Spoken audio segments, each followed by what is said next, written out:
she talk about pronunciation. I always forget if it's Tanya or Tanya. Sad. But She anyway, actually, yeah, go ahead. Sorry. no, go ahead. Go ahead. Finish. Full disclosure, so these meetings, they're broker agnostic, they're brand agnostic. We're not doing anything other than just kind of trying to help the community. And there's a lot that we're going to cover today that I think is valuable for anybody that works, no matter level of production, team, or anything like that. But she actually used to be on the team with Brent before I joined on, and part of my responsibility is calling a lot of our team's past clients, people that have transacted with us. And she is one of those folks that whenever I've talked to her past clients, they've had nothing but amazing things to say about her and said that they would never use anybody else. So I think you're in That's really good awesome. hands working with her 100%. Yeah, So that's awesome. Well, she kind of brought on a couple of us to help with, I think she expanded her reach on the leads. And so we're kind of helping and then, obviously paying a referral, that kind of thing. So, to be truthful, as many years as I've been doing this, I've never really dived into online leads. It's just not been part of my approach. But I thought, you know what, this is a good opportunity. I'm in a place now that I probably should do this. So when she presented the opportunity for the training, I was like, yeah, I need this because I'm struggling with getting them to convert. So I'm a interested to, lot of what we're going to, yeah, go ahead.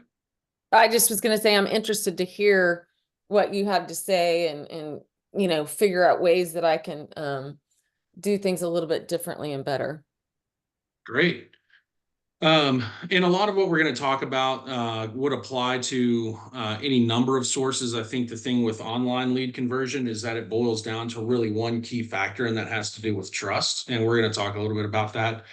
In a lot of sales, they'll tell you you've got to make your elevator pitch. And I think effective sales are not an elevator pitch, but it's along the same effect. You have a limited opportunity to earn someone's trust and earn the right. And so that's a little bit about what we're going to talk about in interviewing every single day. And Claire, I know that you work some online lead generation. I know that you work with Ylopo. And so that's great. And then Lori, welcome. Lori, are you actively working online leads and generating leads online as well, or no? Okay, sorry. Yes, I'm not converting any of them either. So, Okay. I Hey, have Kim. Sorry.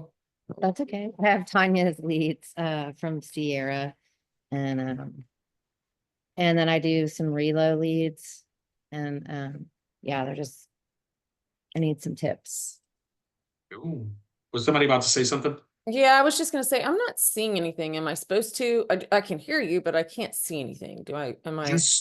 Just my screen right now. I am going to pull up a PowerPoint presentation. We're going to go through some slides here in a minute. So if you're not Okay. seeing that, let me know. And if anyone wants the slide deck after the fact, I've also got some other training materials that I've put together that we can send out. So what I would do is just go into the chat and then just say I'd like the materials, and then I'll make sure that Jen sends those out after the fact. And a lot of what we're going to talk about today, lead conversion is one of those things that you could talk about for weeks and weeks and weeks and months and never really, get as in depth on certain things as you could. And so I don't want us to feel like we're rushing through some things, but I want to try to give you all some nuggets today. And then next week, if I have the pleasure of seeing you all on next week, we're going to talk a little bit about online lead conversion a little bit more as it relates to overcoming objections and summarizing to motivate. So using the ability to overcome objections to accelerate someone's transaction timeline considerably. I mean, I think a lot of us have worked with folks that tell you that they're not looking for another year or two, but we can narrow that down considerably with some of the things that we're going to talk about, which then helps your pipeline. So one of the other individuals that's on this call is a gentleman, Justin Zaharko. I have the pleasure of working with him quite a bit. He has been in this game for a really long time. He crushes Sphere, and he's just overall a really amazing agent as well. So glad to see him on here too. And he, like I said, works with me hand in hand. So he may chime in on a few things as well probably tell you not to listen to me. Just joking. Okay, but a little bit about myself, and we're letting folks roll in. We'll have some folks that'll probably be jumping on. And again, we're organically kind of building these Thursday calls into something bigger. But again, the whole point of this all is to give back to the community. One of my pillars of values is social and corporate responsibility. And so when we have an opportunity to mastermind and work together to get better at something, I think that that's advantageous for everybody. So again, keep in mind that we're not looking for anything in return with these. And then if you have agents that you work with, people that you feel could benefit from what we're talking about, then send them the invite, bring them on. We'd love to grow this thing as much as possible. But a little bit of background in me and why I am talking to you all on this is I've worked in sales for a very, very long time. I worked in higher education sales for over 14 years. And higher education sales and real estate sales, you might think, oh, they're two totally different industries. Everything's a little bit different. The only thing that's different is the content and timeline, which we're going to talk about. But a sales conversion timeline for higher education leads was about a month to 2 months. And again, we have folks that we talk to that are looking 1 to 2 years out, but we really stressed converting quickly. And so we'll get into a little bit of that, but my training and development in sales has been a combination of experience and production and performance, but also I'm not one that's a real big believer in then just finding one method and just saying that this is exactly how to do it. And this is the one thing that you need to narrow your focus on.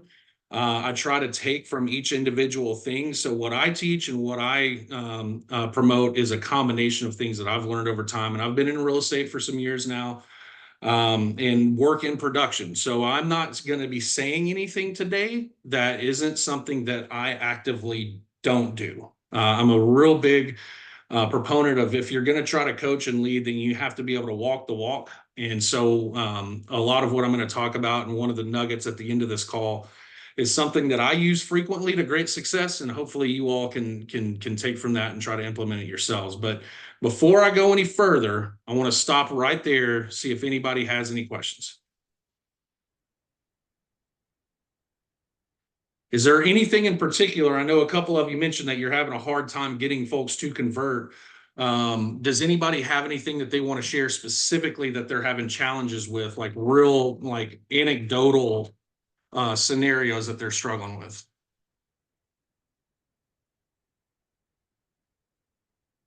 Not really. Okay. Well, if you do, and as we talk, if you have a scenario, because I'll use anecdotal evidence when we talk about these things, but as we're going through it, please do not hesitate to ask any questions. We'll stop what we're doing and cover it, but we've got a lot of content, so let's dive right in. And Jen, we're recording, correct? We're good to go? Okay. So let me go ahead and share my screen here with you folks. All right, can everybody see my screen and everybody can see my presentation window thumbnail? Great. So again, I went through a little bit of an introduction, try to set the tone of what we're going to talk about today. We're going to talk just briefly about the importance of being a high-level converter is understanding the psychology of sales. We're going to talk a little bit about your mental and physical preparation when you're going into that. We're going to talk a little bit about some operational things to keep in mind, how to strategize and how to problem solve. We're going to talk about probably the most important component to being a good online lead converter or lead converter in general, which is earning trust. I'm going to give you a little nugget on overcoming objections. I know Justin's heard this one before, but it's good to revisit it and practice it. So I'm going to give you all a methodology that works really well when overcoming objections. We're going to talk a little bit about how to track and understand your own performance and find your bottlenecks. And we're going to talk a little bit about the future of the lead converter in the DFW market. And again, that's where I'm really going to highlight something that I've started doing for a while now that's having a lot of success. And I want to challenge you all to consider doing it and implementing it in your business as well. And then we'll have a little bit of a Q&A and then we'll wrap up. Before I go any further, I know where Justin, what his territory is. Are all of you, really focused in on one specific territory? Do you work all across DFW? What does that look like?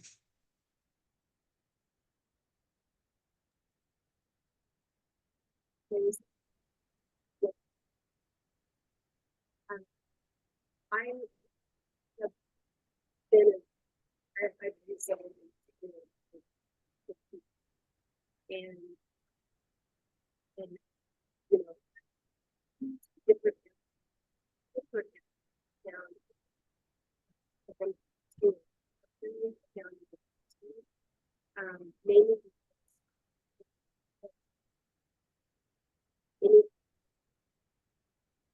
it was a, it's a year when we were and the word has changed and so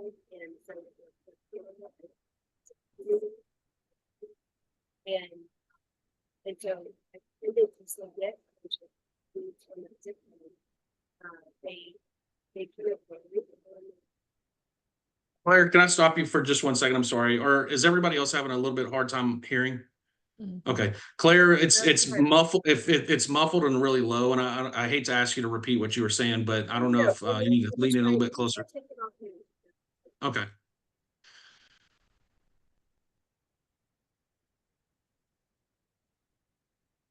How about that? Is that sound a little bit better? It's a little bit better. You may need to lean in a little bit more or turn the mic volume up a little bit. So I work billing, and have for a long time, for about 15 years. And so one of the things that the areas that I've served, I've worked in uptown market, and I've also worked in like suburbia market. And one of the things that I found is it doesn't like if you have an area that's non-rules, or if you're generating leads that are not necessarily from like they're non-contingent buyers. So in order for you to have a listing, typically you're going to have a buyer. If they're looking on Zillow to buy for their next house, and they haven't even started the process of listing. So as far as areas go, I've worked in the market, I've worked in the urban market. I currently work in 2 different suburban markets regularly. And I find that this thing that I use makes all the difference in the world. But even with the scripting, I have to, and if I don't, then I will. And they get so I have really tried to streamline the system and make sure that I don't use work regardless of the area. So I'm sorry to kind of go off on a tangent, but like you asked about areas, and I've worked in different little areas that are like suburban versus urban. It's a different buyer. It's different areas, but the system stays the same. That makes sense. Absolutely. And I think the reason why I ask like what locations and what areas or markets we serve is when I talk about the future of the lead converter and what I'm going to show you all here in a little bit. It's becoming, in my opinion, a little bit less feasible. If you want to produce at a high level, it's hard to be in so many places at the same time. And I don't know if you all saw on the news. So I live in Gunner, but I work all over DFW. I have clients in Kennedale, Waxahachie, Rockwall, Keller, all over the place. But 75 just to get into Princeton a couple of weeks ago took me an hour and 15 minutes, whereas a year ago it might have taken 30, 40. And so our population growth is that, so that it's becoming a little bit more challenge to optimize our production when it comes to lead conversion. And that's kind of going down a rabbit hole a little bit. I don't know if anybody saw the news that came out, that area right there around Van Alstyne. There are about to be 2,000 new homes built there between now and 2026. And they're kind of filling in that corridor between Sherman and Van Alstyne. And Salina obviously is growing the way it is, and Gunner is too. So it's just, we'll talk a little bit about that and the reason why I'm bringing it up here in just a little bit. So I digress for a minute. So let's move on to the next slide and kind of get into our meat and potatoes here. So want to talk about the psychology of sales and what it is and what it is not. And sales are not just like taking a script and just reading something off and expecting it to work on everybody. You know, and again, anecdotal evidence.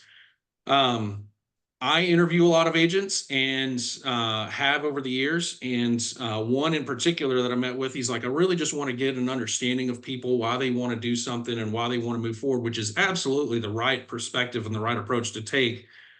And I started sharing with him some of the things that we can do to formulate a structure around those conversations. And he got upset and was like, I don't want to be scripted. I don't want to feel like I'm manipulating and using smoke and mirrors. And none of what I'm talking about has anything to do with that. So I don't know if the way that I was sharing it was not the way that he was receiving it, but there is a psychology of human behavior behind sales. And it's just human behavior, regardless of we're talking about sales or driving and navigating traffic and navigating personal relationships, whatever it is, there's typical human behavior that can and cannot be predictable. And, you know, over time, you'll develop a sense of like where somebody's coming from and what they're hoping to do. But it does take understanding of the other person and what they're going through. It takes empathy and caring about things. There is a core competency called sizing people up, which just means that you can assess whether they outright say it or not, the position that someone has in their journey and how realistic they are about moving forward. You need to know when to push the gas and when to ride the brake. I worked with somebody that was really effective at sales and did not follow any sort of structure, script. In my opinion, was not great at building relationships. And I always used to get mad about it. Like, how are you doing what you do? Because I'm doing all the right things, but you're doing it. She's like, I just push people. I just tell people you need to do this, this, this, and this, which can be off-putting to a lot of people, but it worked for her. So she knew kind of when to push the gas, but I would always tend to say, be patient and know when to ride the brake and when to step away from certain situations and scenarios. We're going to talk a little bit about the 80-20 rule. This is one of the key things that a lot of real estate agents that tout that they're really good in sales kind of violate. It's the 80-20 rule. In your initial conversations, when you're converting someone, you should be talking about 20% of the time and allowing them to talk 80% of the time. There is a time and a place to inform and to encourage and to explain and to break down. But when you're converting leads and you're building trust, it's not going to work if you're talking a lot of the time. And I've been around a lot of salespeople that think that good sales means that they can talk somebody's ears off. And that couldn't be further from the truth. I think, and just the harsh reality is that sometimes people are effective at sales because they talk somebody enough and annoy them enough that they finally just say, all right, you know what, I'll do it. I'll do whatever you say. But again, in my opinion, that is not an effective way of doing it. But you've also got to be able to recognize verbal and nonverbal clues, reading between the lines and text messages and emails and the things that people are not saying on phone calls. So there's a lot of this that you can understand and your conversations can benefit from. And what it is not, again, is being scripted. I will never tell anybody to read verbatim this to do this. Don't be pushy. People's timelines are their timelines. It's not our job to push on that. It's our job to explain how certain decisions will impact them. We don't want to overtalk. Again, when somebody starts talking to us and we're extending them the courtesy of listening to them, we don't want to interject and immediately start talking their ears off. And what it is not recognizing patterns and understanding human behavior and human psychology. It's important, again, for us to understand one another on a human level when it comes to this, especially if they're looking at making the biggest financial purchase of their lives.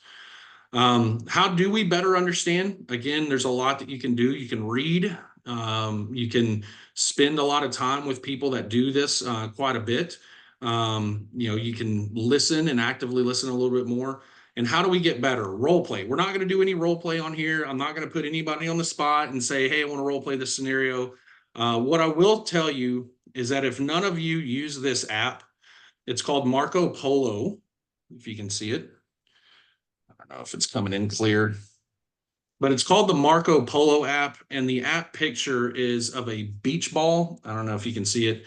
It's a video messaging app, and I use that with clients, and I use it when I talk to friends and family and folks on our team.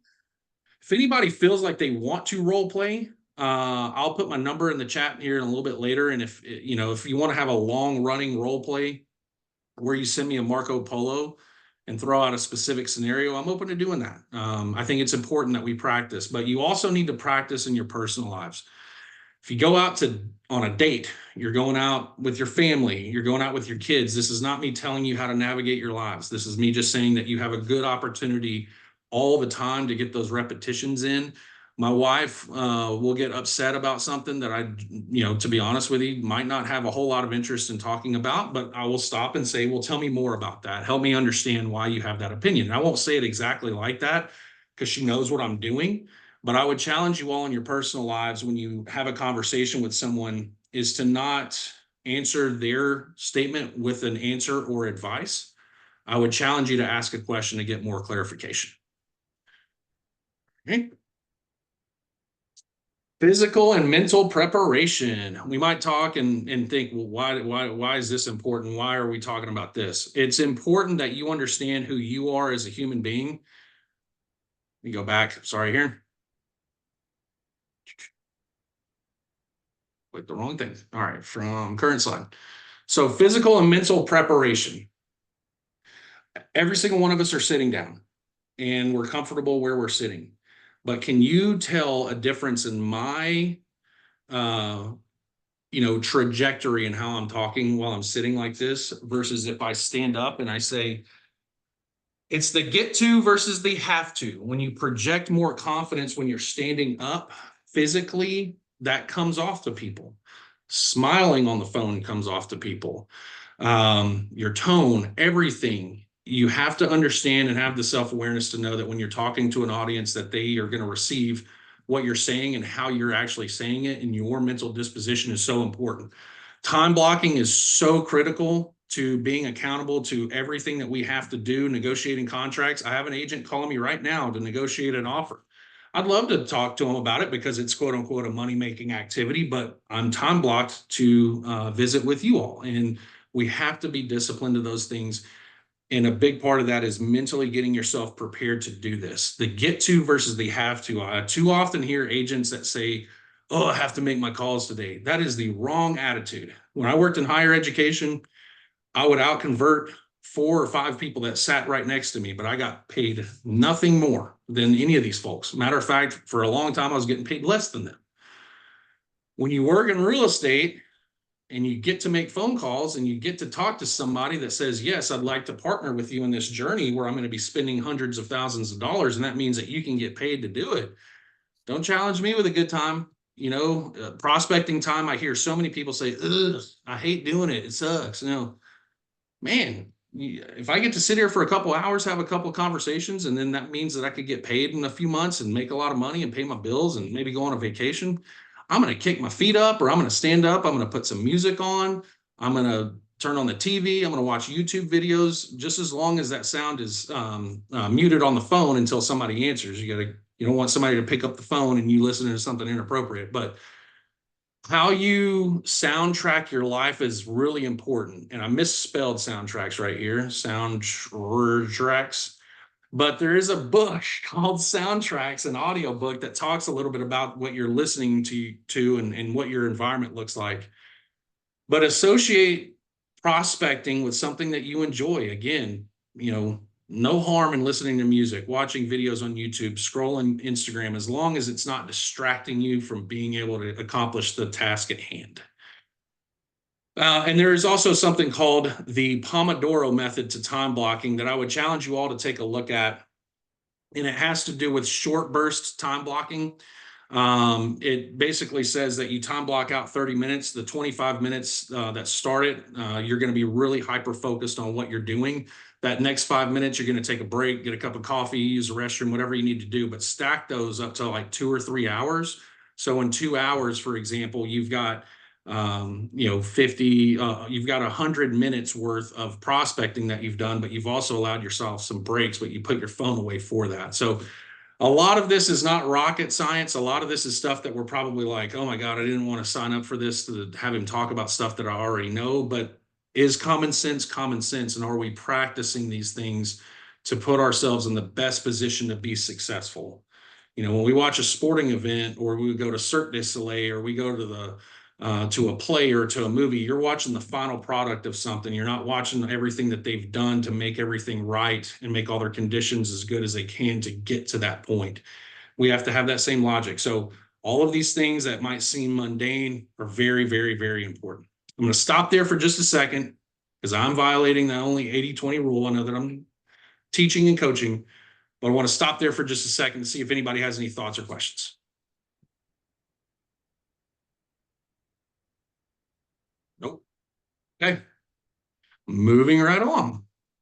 All right. So the most important component of lead conversion, and specifically online lead conversion, is earning trust. And so how do we do that? And again, it goes back to what I was saying, is that you have an opportunity, your elevator pitch, if you will, but the goal is not to pick up the phone, call somebody and tell them why they should work with you. They're going to understand if they're going to want to work with you or not through your pattern of behavior and how you're approaching them. And you have a limited amount of time to be able to do this. You have to treat every interaction as though it's the only interaction you're ever going to have with that person. I can't tell you how often I actually hear agents on their calls, they'll pick up the phone and they'll just say, hey, you know, I was just trying to see, you know, if you're looking at buying a house. No, I'm not interested. Okay, cool. Have a good day.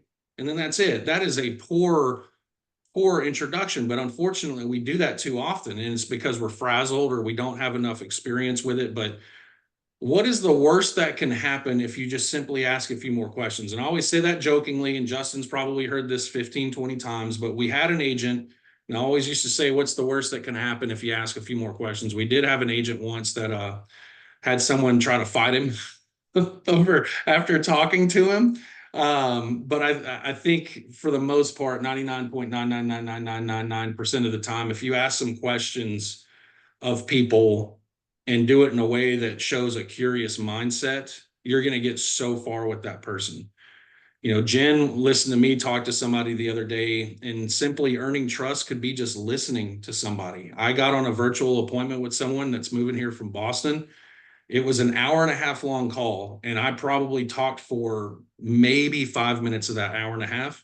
But guess what? It earned me a client over 3 or 4 other really well-respected agents because of that. So you have to think about in terms of things that you have done, over talking, trying to say like, oh, the market is what it is, and we can give you a temporary buy down, and oh, it's a good market for buyers.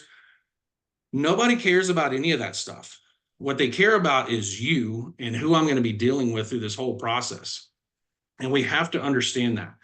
We have to understand the way in which people want to move forward, their why. We have to uncover their motivation. Why are they looking at doing this? You know, until interest rates change, the only people that are really moving forward are people that have a good reason for wanting to do it. You're buying, you know, an upgraded house. You're expanding your family. You had someone pass away. You're an empty nester. We have to understand those things, and we have to differentiate ourselves. Again, somebody goes online, they request information. There's a good likelihood that they've talked to somebody through Zillow. They've talked to maybe 3 or 4 different other agents. They've been on Facebook and they've seen agents, you know, they might have asked a question. So they're getting bombarded from a variety of different agents. And so how are we differentiating ourselves? You know, if I called Jen and I said, hey, Jen, saw that you were looking at houses out in Rockwall. You want to buy a house? You know, let me start talking to you about how many square feet you're looking for. You need 4 or 5 bedrooms. How many square feet do you need? Do you need a pool? You know, does it need to be facing a certain direction? Those are all qualifying questions. Those are all questions to see if you can find them a house or a fit, but you're trying to find out, and what you should be trying to find out is why they're wanting to do this. That is the most important part, and you're interviewing all the time. So when you talk to somebody today and they say, hey, I'm at work right now, I can't talk. It's 11:02. All right, great. When's a good time to follow up with you? You know what? I get off of work at 4 o'clock. It takes me a minute to get out to my car. I'll be in the car and I can talk to you. Does 4:15 give you enough time? Sure, absolutely. You better call at 4:15. And if you can't, you better let them know that you can't for whatever reason and ask permission to schedule another time. Again, another piece of anecdotal evidence. I had an agent. He's a really good producer. Know him very well. Listen to him have a call. Great conversation. And then it ended with, all right, cool. I'll call you Saturday. This call took place, I think, on Wednesday.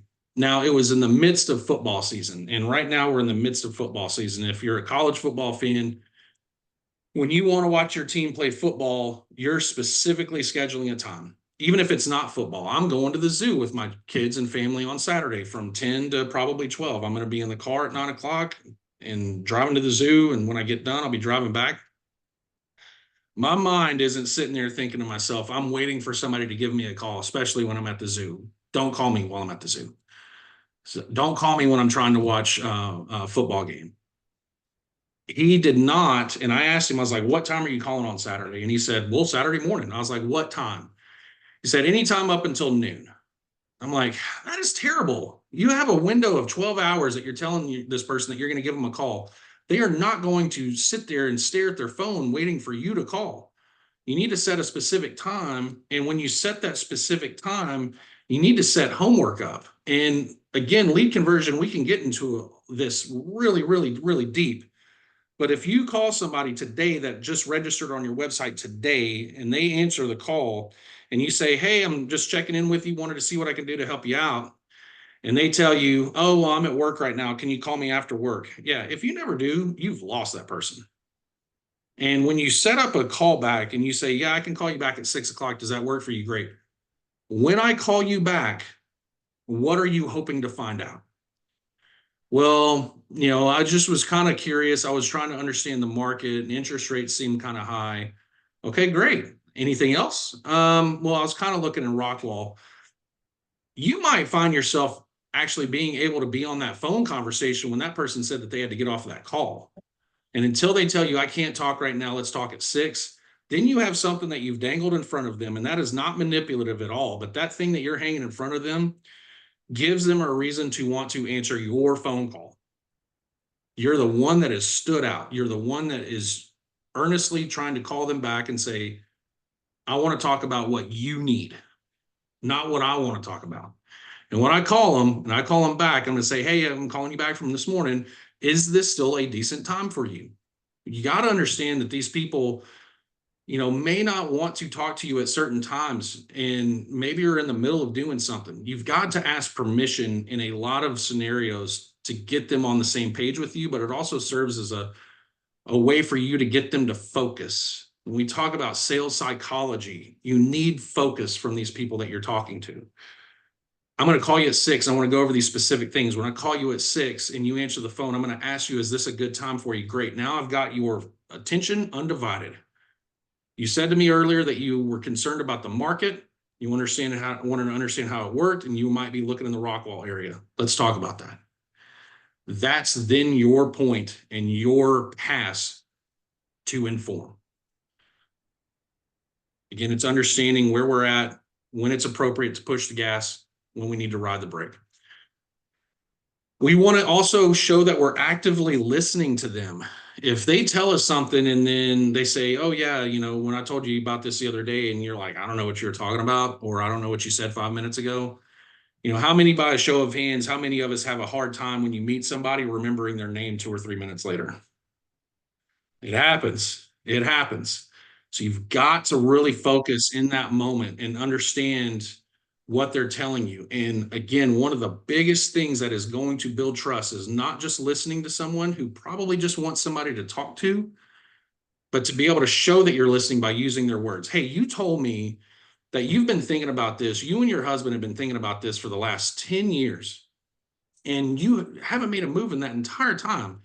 That's crazy. You know how much houses have increased in price in that time? We're not going to talk about that right now, but you told me that you wanted a bigger yard because you guys have had kids. You've been in an apartment. You're paying $1,600 a month for a 700 square foot apartment in Dallas. You'd like some room, and et cetera, et cetera, et cetera. Then they're going to be like, wow, this person's actually listening to me and trying to understand where I'm coming from. And unfortunately, part of the problem with a lot of real estate agents and just salespeople in general is that we just assume. You get somebody on the phone, you talk to somebody and they say, yeah, I'm looking for a house out here. And you just assume like, well, they're just looking at buying a house. They're just a first time buyer. Oh, they're looking at upgrading, but you don't know. There's a coach, a national coach. His name is Robbie Trefethrin. He's with Hatch Realty and Hatch Coaching up in Fargo, North Dakota. And he has a story that he likes to share. And he's got TED Talks if you ever want to look him up. He's one of the top lead converters in the country. And he said he had an agent that was talking to somebody once, and they said that they wanted to sell a house and buy another house. A lot of agents' inclination would be like, great, awesome, let me come out to your house and let me do a tour and we can talk about comps and like, let's look at the condition of it. And I can tell you how this process is going to go, and we can negotiate representations and listing agreements. And then we can talk about what you're looking at buying. That agent slowed down and asked, he goes, can I ask you why you're looking at moving? And that person said that they had backed their truck up in their driveway and ran over their 2-year-old kid and killed him. And they can't stand living in that house anymore, and they need to move.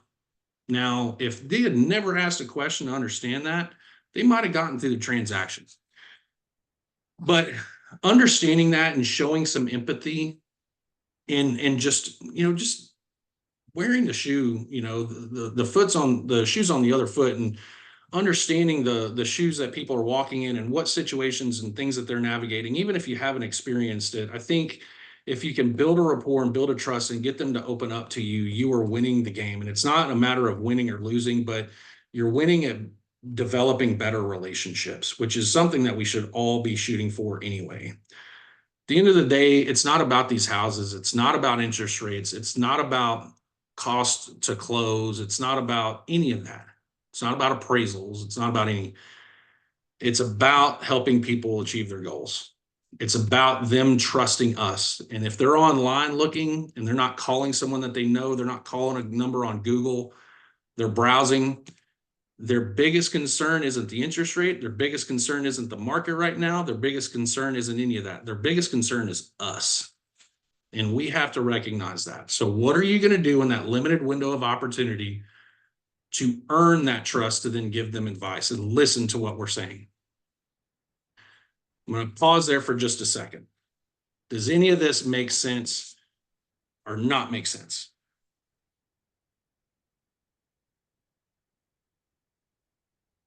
I feel like I'm kind of preachy right now, and I'm not trying to be, but I take for granted sometimes that I've worked in sales for a really long time. And when I talk to somebody, I don't care how many times they tell me no, I'm going to keep them on the phone until they just absolutely are like, I can't do this with you right now. And, it's fun to me to be able to meet people. I mean, we're getting paid to help a family or an individual through one of the most exciting, but also most stressful, things that they will ever do.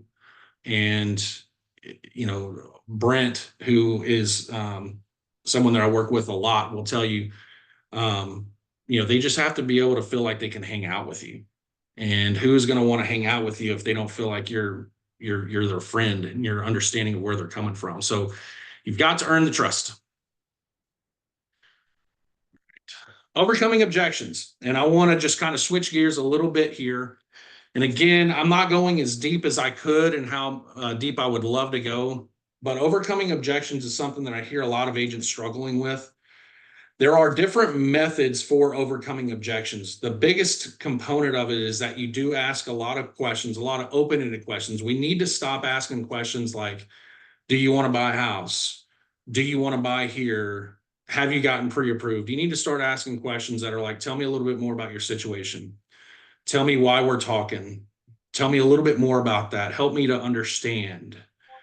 And get to a point where you can get enough of that input where you can clarify exactly what it is that they're dealing with. We all know of solutions. I mean, when I get somebody that tells me about an interest rate concern, I know that I can negotiate a temporary buy down for them. And I can get it down and I can explain to them they're going to refinance within the next 1 or 2 years anyway.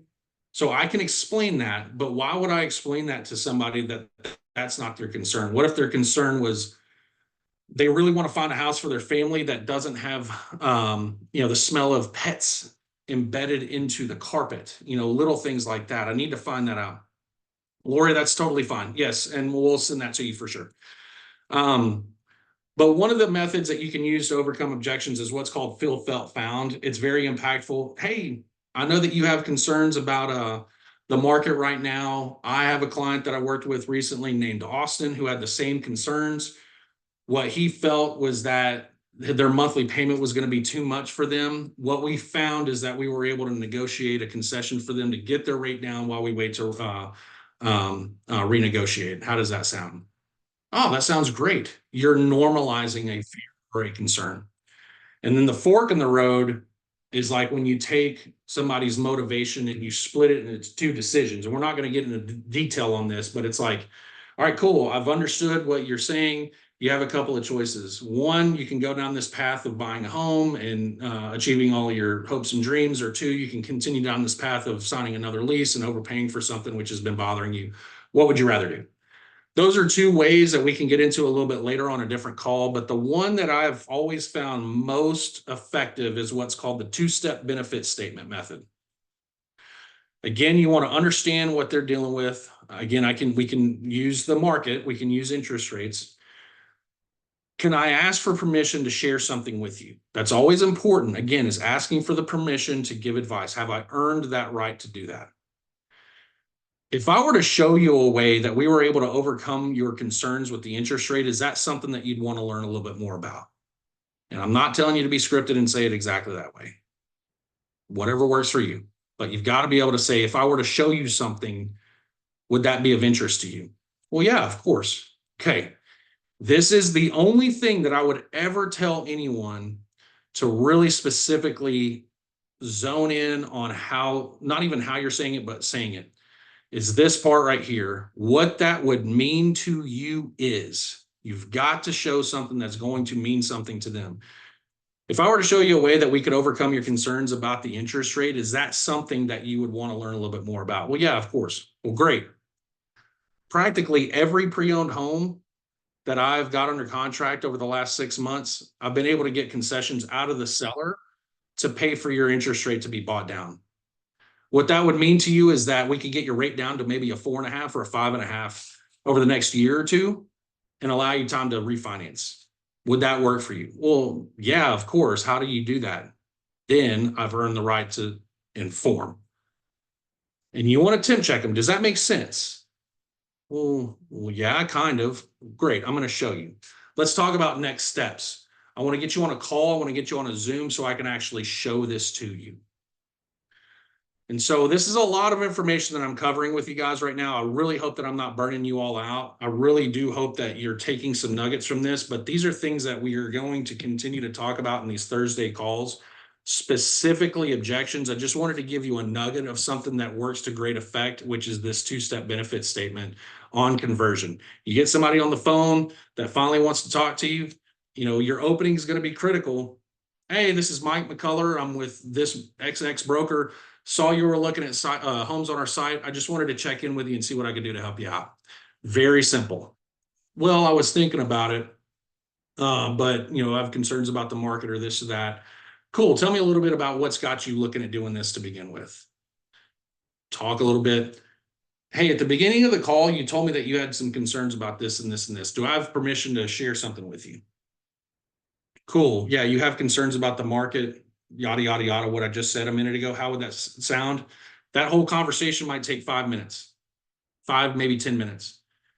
I'd like to get you on a Zoom call so that I can show you this and go through it a little bit more. How does that sound? Well, yeah, that's great. All right, awesome. What does your schedule look like?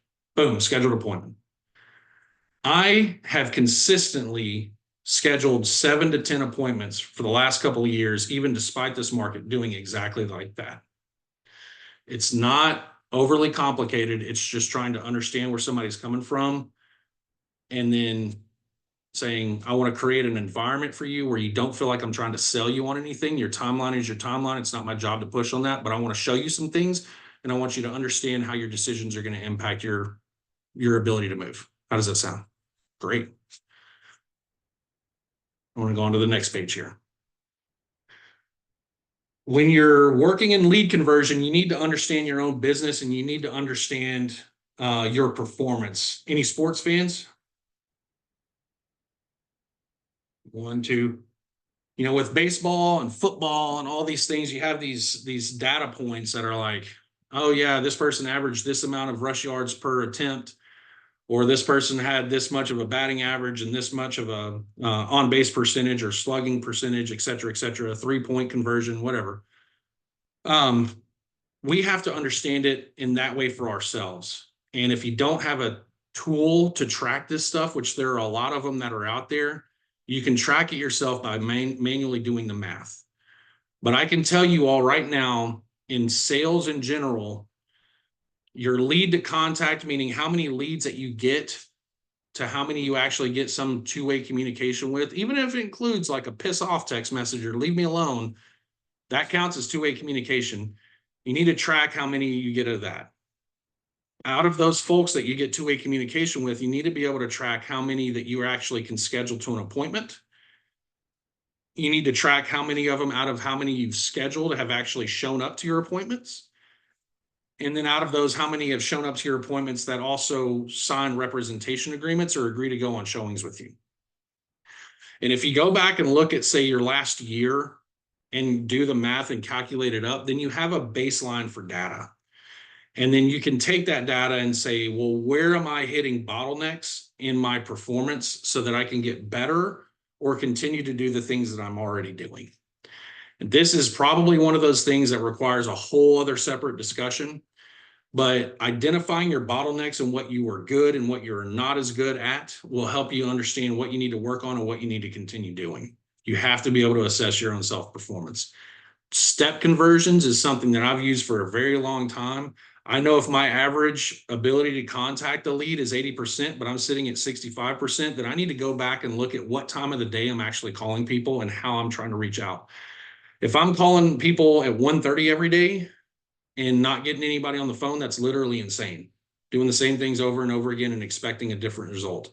I know that maybe one day I need to stay and make calls from 6 to 8 or 6 to 9, or I need to call early in the morning, or I need to call on lunch. I can tell you guys unequivocally, one of the best times to call leads is Sunday evening between about 5 and 8 o'clock. And I know all of you are probably like, ugh, who wants to do that? I do, because I love it. But I get more people on the phone Sunday evenings because they're thinking about what their week is going to look like. You give them a call. Hey, I'd like to talk to you about your real estate needs. Well, awesome. I was planning my week. That's great. Let's fit it in here. High level of success rate on Sunday evenings. And then again, if my average on getting appointments scheduled out of my contacts about 20%, if I'm sitting at 30%, I know that I'm doing something really well. I want to continue doing it. Whatever it is that I'm doing, I'm going to continue doing it. Scheduled appointment to show rate. If I, expect 80% of the people that I schedule to show up and only 50% of them show up, what am I doing wrong? Am I not being organized enough? Am I not sending calendar invites? Am I not saying, here's homework for you to do? Here's something I'm going to cover with you. You have to be able to track this data and look at it and evaluate self-performance. So critical. It's not about the numbers, but numbers do tell a story. And then finally, this is kind of where I want to leave off, is what's called the future of lead conversion, in my opinion, in DFW. That is the leveraging of virtual appointments. When I asked earlier what markets we all work in, even if you work in a market that is close to where you are geographically, you have to think about how much time it takes you to get ready, how much you have to think about what you have to put in place to get ready, the drive time, if you're going to stop and get coffee, when you actually meet with them, are they on time? And then your drive back. That is time consuming. And in this market right now, it is a numbers game more than anything. If you want to close 2 deals a month, those step conversions, you've got to be able to work it backwards to be able to say, I need to get this many people on the phone every single week for me to hit 2 closings a month. How am I going to do that? I've really got to maximize my time. Before the NAR settlement, I was already doing a lot of virtual calls to great effect. I've got about an 80% show rate on virtual calls, and I schedule a lot of them throughout the week. So if we're talking about online leads, if I get somebody that goes onto our website and is looking at houses in McKinney at 8 o'clock in the morning, I'm going to be calling them at 8 o'clock in the morning, and I'm going to talk to them, and I'm going to find out pretty quickly why they're looking at what they're doing. I'm going to assess if they're a first-time home buyer, if they're a buyer or seller. I'm going to pitch to them, hey, I think what would be really good is if we got some dedicated time together for about 20 to 30 minutes where I could get you on Zoom so we could get an introduction. And so I could show you some of these things to get you prepared for this move. How does that sound? Most people will say yes. It's off-putting for some people to want to go out and go and meet somebody in person that they've never met before for a cup of coffee or at a house, especially now if they know what's going on with the NAR settlement. They think they got to sign something, which they do. But it's a whole lot easier to get them on board with those things if you can actually show them. So in those virtual calls, I spend about the first 10 minutes just building a relationship. Tell me a little bit more about yourself. Your spouse is on, are your kids on the call? Like, I'm going to bring one of my kids on the call, show you guys my kids. Like, I'm going to make it very personable. And then I'm going to get into the nuts and the bolts of what they need to do. And going back to that two-step benefit statement and showing somebody or telling somebody that, oh, you're concerned, we can tackle that together. I'm literally going to pull up an MLS and show them transactions that prove that. So I have a closing that just happened a couple of weeks ago. It's $450,000. We got 13.6 in concessions out of the seller. The buyer's lease was running through May. Through the concessions, they were able to offset the expense of breaking their lease, and they got an interest rate buy down. Awesome. Great. They also got a bunch of play sets out back to convey. They got a refrigerator out of the deal. It was a huge win. I'm going to pull that up in MLS, and I'm going to actually show them that specific example. This is how it works. And by the end of that call, they're going to say, great, what do we need to do? And I'm going to talk to them about the buyer's rep. I'm going to show them what it looks like.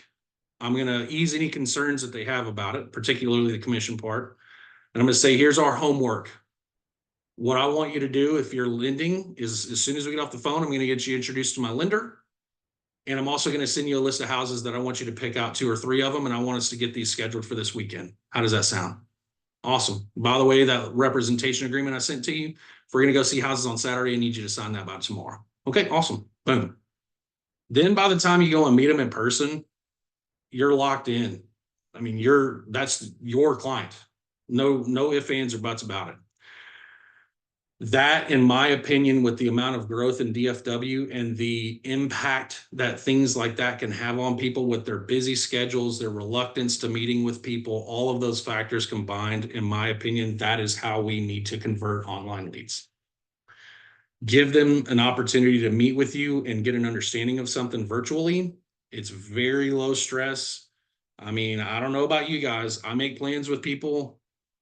The day of, I'm like, ugh, do I really want to go and do that, or do I want to sleep in?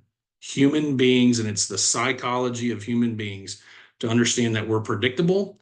And I know a predictable behavior of a lot of people is to back out of those things and not tell me, but I would rather waste my time at home jumping on a virtual call than driving an hour somewhere and wasting 2 hours of my time for somebody to not show up. So I'm out of breath. I've been talking for 55 minutes straight. We've got 5 more minutes on this call that we can open it up for Q&A. And so I want to stop there and see what sort of questions everybody has. Thoughts, concerns, anything.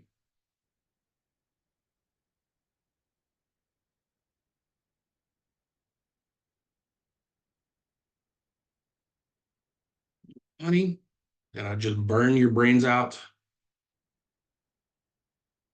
It's a lot of information, and I really do mean it when I say that I want us all to get better together. I'm going into my chat here.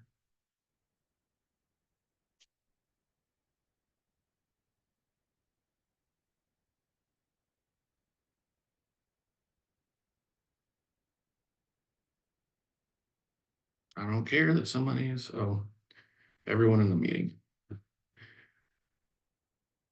There's my phone number. Again, if you guys have follow-up questions to this, I love talking lead conversion. I'm a nerd. Please do not hesitate to text me, call me, or send me a Marco Polo. Even if it's that you want role play, you know, I think it's important, you know, most people that work in real estate transact 2 to 3 leads a year. I think that people could naturally do more if they got better at it, but you can't get better at it if you're not getting repetition, you're not getting practice. And in a down market where it's harder to transact, we need as much help and as much practice as we can possibly get.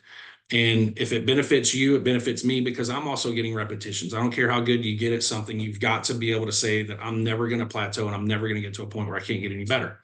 So please, when I say feel free to text me or you know, reach me on Polo, I mean it. So, but Claire, you're on camera. I don't know if your microphone's going to work as well as we'd hoped. Is there any specific takeaway from this that you've gotten?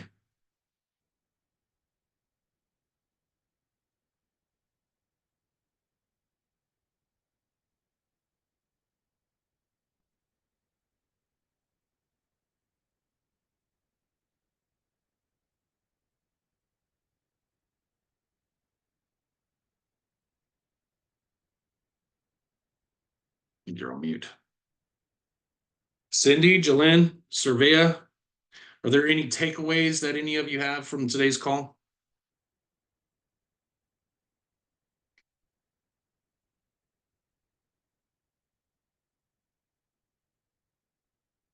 Nope.